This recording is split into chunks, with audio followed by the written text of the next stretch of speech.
अब हम बात करेंगे फर्स्ट क्लास है साइलोटम, जिसका कॉमन नेम है विस्क फर्न। इसकी सिस्टमेटिक पोजीशन क्या है आइए जानते हैं। डिवीज़न है साइलोफाइटा, क्लास है साइलोप्सिडा, ऑर्डर है साइलोटेल्स, फैमिली है साइलोटेसी, जीनस है साइलोटम एंड न्यूक्टम, P nudum and P flaccidum. जो पी न्यूडम है वो है टेरेस्ट्राइल एंड पी फ्लैसिडम है वो है एपीफाइट।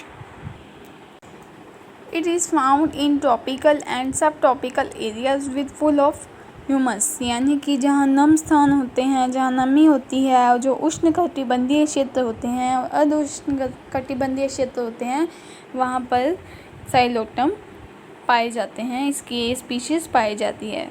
अब नेक्स्ट बात करते हैं हम स्ट्रक्चर ऑफ स्पोरोफाइट की। Only stem is present without leaves and roots, यानी कि इसमें सिर्फ और सिर्फ तना पाया जाता है, ना ही इसमें रूट्स होती हैं और ना ही इसमें लीव्स होती हैं, यानी पत्तियां और जड़ों का अभाव होता है। आइए अब हम इसका डायग्राम देखते हैं। जैसे कि हम यहाँ देख पा रहे हैं कि यहाँ पे रूट्स नहीं हैं और लीव्स भी नहीं हैं, लीव्स बिल्कुल भी नहीं है, एकदम स्केली लीव्स आपको नज़र आ रही होंगी, स्केल लाइक है ना। और इसमें एरिया स्टेम है, राइजोम है, राइजोइड्स हैं, स्पोरेंजियम है, सिर्फ यही है इसके स्ट्रक्चर। अब बात करते हैं टीएस ऑफ राइजोम की। तो वही मैं आपको पहले जो मैंने आपको बताया था कि आपको सिर्फ और सिर्फ इसका सीरीज़ याद होना चाहिए। जैसे सबसे पहले क्या है, epiblema, then endodermis, then pericycle, then phloem and then xylem. और सबसे पहले की बात कि एपिब्लेमा के जस्ट बाद कोर्टेक्स आता है, ये बना रूल है, इसके बाद ही एंडोडर्मिस आता है। फिर आपको पता है pericycle, phloem and xylem. Vascular bundle क्या है, जाइलम एंड फ्लोएम है, एंड स्टील क्या है, पेरिसाइकिल, फ्लोएम एंड जाइलम, इसमें स्टील है। अब नेक्स्ट हम बात करते हैं इंटरनल स्ट्रक्चर ऑफ स्पोरेंजियम, यानी कि जानूधानी की आंतरिक संरचना। आपको दिख पा रहा होगा ये डायग्राम। इसमें क्या है, बाहर ये टाइट्रिक है, यानी 3 है, और सबसे बाहर है जैकेट सेल और अंदर क्या है, स्पोर्स। ये थी स्पोरेंजियम के स्ट्रक्चर, टेट्राहेड्रल जिसे कहते हैं, ये थी। इसके बाद यूस्पोरेंजियम टाइप वॉल, यानी मोटी भित्ति युक्त मल्टी लेयर्ड होती है। जो भित्ति है वो मोटी होती है और मल्टी लेयर्ड होती है, जो स्पोर्स को घेरे रहती है। और स्पोरेंजियम के मैच्योरेशन के बाद स्पोर्स बाहर निकल जाएंगे, स्पोर्स जर्मिनेट होकर प्रोथैलस का निर्माण करेंगे। हम इसी वॉल की बात कर रहे थे कि ये मल्टी लेयर्ड होती है, मोटी होती है। इसके अंदर स्पोर्स क्या होते हैं, मैच्योर होते हैं, स्पोर्स बाहर आएंगे मैच्योर होने के बाद। फिर स्पोर्स जर्मिनेशन के दौरान किसका निर्माण करेंगे, प्रोथैलस का निर्माण करेंगे। इसके बाद हम बात करते हैं स्पोरेंजियल इनिशियल सेल। इसका क्या होगा, पेरिक्लाइनल डिवीज़न होगा, 2 डिवाइडेशन होंगे, primary jacket initial cell and primary archegonial cell.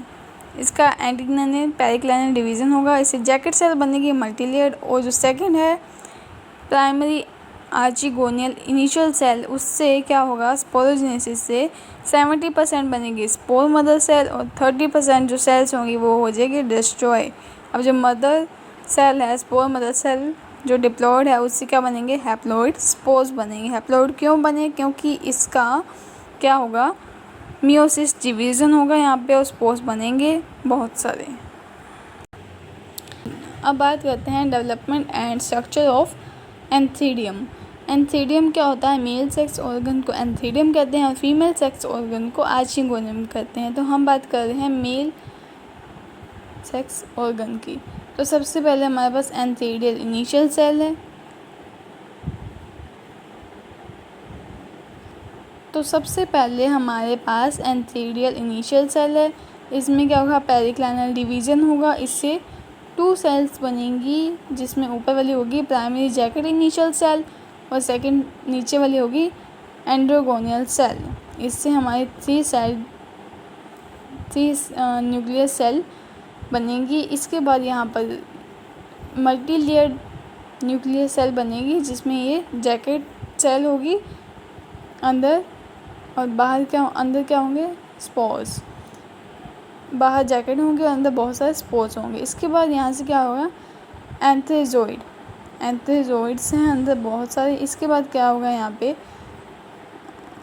Jacket cell से एंथ्रेजोइड सेल का फॉर्मेशन होगी और इसके बाद क्या है, मल्टी फ्लैजिलेटेड एंथ्रेजोइड्स बनेंगे। देखिए आपको फ्लैजिला दिख रहे हैं, छोटे छोटे फ्लैजिला हैं। इसका मतलब कि इसको पानी की भी ज़रूरत होगी, क्योंकि वाटर नहीं होगा तो ये मूवमेंट कैसे करेंगे।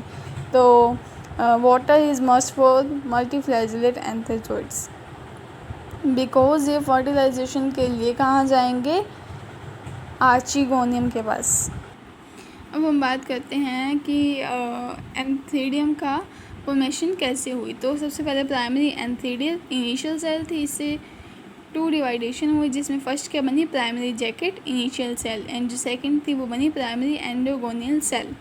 प्राइमरी जैकेट इनिशियल सेल से बनेगी unilayered jacket cell, and primary endogonial cell से क्या बनेगी, एंडोगोनियल सेल्स, जो कि मल्टीफ्लैजिलेटेड एंथ्रेजोइड्स का निर्माण करेगी। ये थी हमारी डेवलपमेंट एंड स्ट्रक्चर ऑफ एंथीडियम। अब हम बात करते हैं डेवलपमेंट ऑफ आर्चिगोनियम। आर्चिगोनियम क्या है, फीमेल सेक्स ऑर्गन है। तो आइए बात करते हैं इसके कि इसका फॉर्मेशन कैसे होती है। तो सबसे पहले हमारे पास होती है आर्चिगोनियल इनिशियल सेल। इसके बाद यहाँ पे एंटीक्नाइनल डिवीज़न होगा और 2 न्यूक्लियर सेल का निर्माण होगा। ऊपर वाली होगी outer cover initial cell and नीचे वाली क्या होगी, इनर कवर इनिशियल सेल। इसके बाद यहाँ पर 4 न्यूक्लियर सेल होगी, जिसमें ऊपर क्या होंगे, नेक सेल्स।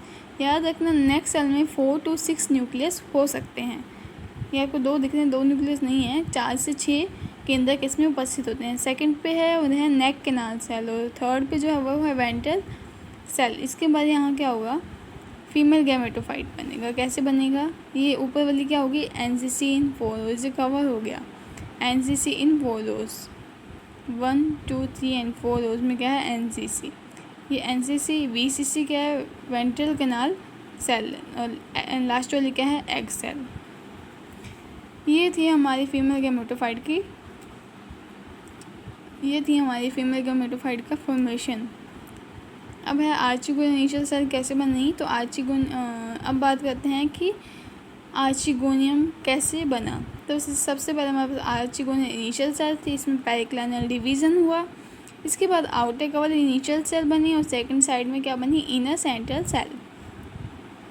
इसके बाद यहाँ पे पेरिक्लाइनल एंटीक्लाइनल डिवीज़न से क्या होगा, नेक सेल इन 4 रोज बनेगी और इनर सेंट्रल सेल से टीएस से ट्रांसफर से एनसीसी एंड वीसीसी बनेगी और वीसीसी से यहाँ पे वेंट्रल सेल और एग सेल बनेगी। एग सेल आगे हमारे फ्यूचर में काम आएगी, ये क्योंकि ये फर्टिलाइजेशन करेगी आगे, तो एग सेल बचेगी लास्ट में। अब बात आती है यहाँ पर फर्टिलाइजेशन की, कि फर्टिलाइजेशन कैसे होता है, क्या होता है, मेल एंड फीमेल का फ्यूज़न होकर जाइगोट बनता है, यही है हमारा फर्टिलाइजेशन।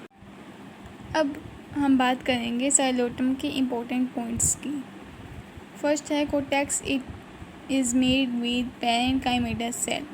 जो इसका कोटेक्स है वो पेरेंट काइमेटा सेल से बना होता है, यानी कि मृदुतक कोशिका से बना होता है।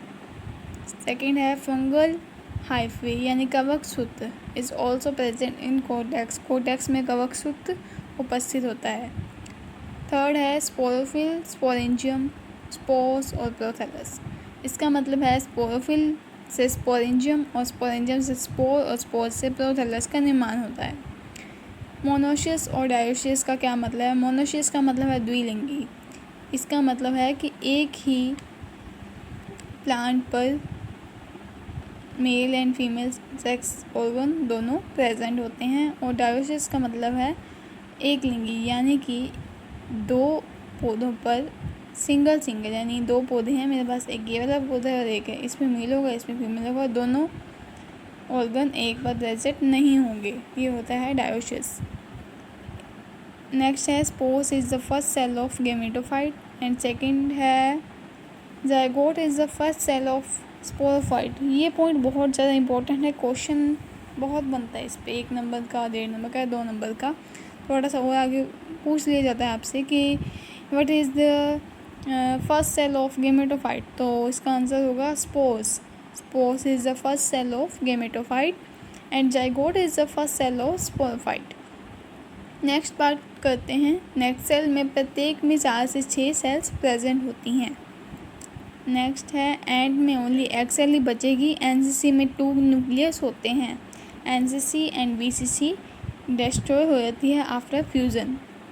अब हम बात करते हैं ना बीच में पेरिसाइकिल डिवीज़न के एंटीक्लाइनल डिवीज़न, तो ये दोनों क्या होते हैं। अगर किसी की मोटाई बढ़ानी है तो उसके लिए होता है पेरिक्लाइनल डिवीज़न, अगर किसी की लंबाई बढ़ानी है तो उसके लिए होता है एंटीक्लाइनल डिवीज़न। ये थी हमारी साइलोटम के इम्पोर्टेंट पॉइंट्स। आप इन सब के नोट्स भी बना सकते हो और अगर कुछ समझ ना आए तो कमेंट बॉक्स में लिख सकते हो। Thank you.